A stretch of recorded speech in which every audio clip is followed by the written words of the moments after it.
a daughter who was cut out of her unreasonable, capricious and harsh mother's will has been handed £164,000 by top judges. The Court of Appeal defied Melita Jackson's final wishes to give all she had to animal charities and saved her only child, Heather Ilott, from a life of grinding poverty. Mrs Jackson never forgave her daughter, 54, for eloping with her boyfriend when she was just 17, the court in London heard. And, as well as leaving her not a penny of her £500,000 estate, she penned a spiteful letter, instructing that any claim by her daughter should be fought tooth and nail. Slamming Mrs Jackson for failing to make reasonable provision for her daughter in her will, Lady Justice Arden handed Mrs Ilott £164,000 from her mother's estate.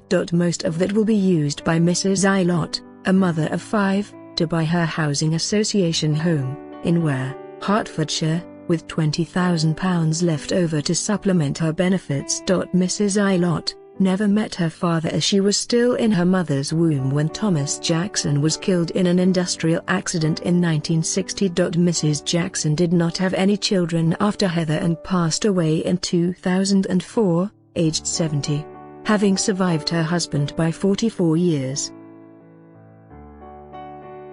However, the mother and daughter suffered a catastrophic falling out long before that when Heather ran away with her teenage boyfriend. The bad blood between them continued as the ink dried on Mrs Jackson's final will and did not relent before she breathed her last. Mrs Ilott is still with Nicholas Ilott, the childhood sweetheart who came between her and her mother all those years ago. However, the family are now living on the breadline. As well as being kept off the housing ladder, she said Mrs Ilott, of Great Mundon, Ware, is so poor that she had never had a holiday.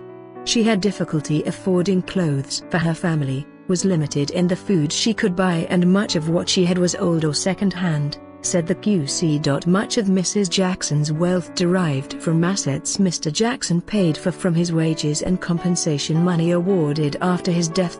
James Aspden, solicitor for the 3 charities, said they were surprised and disappointed by the court's decision.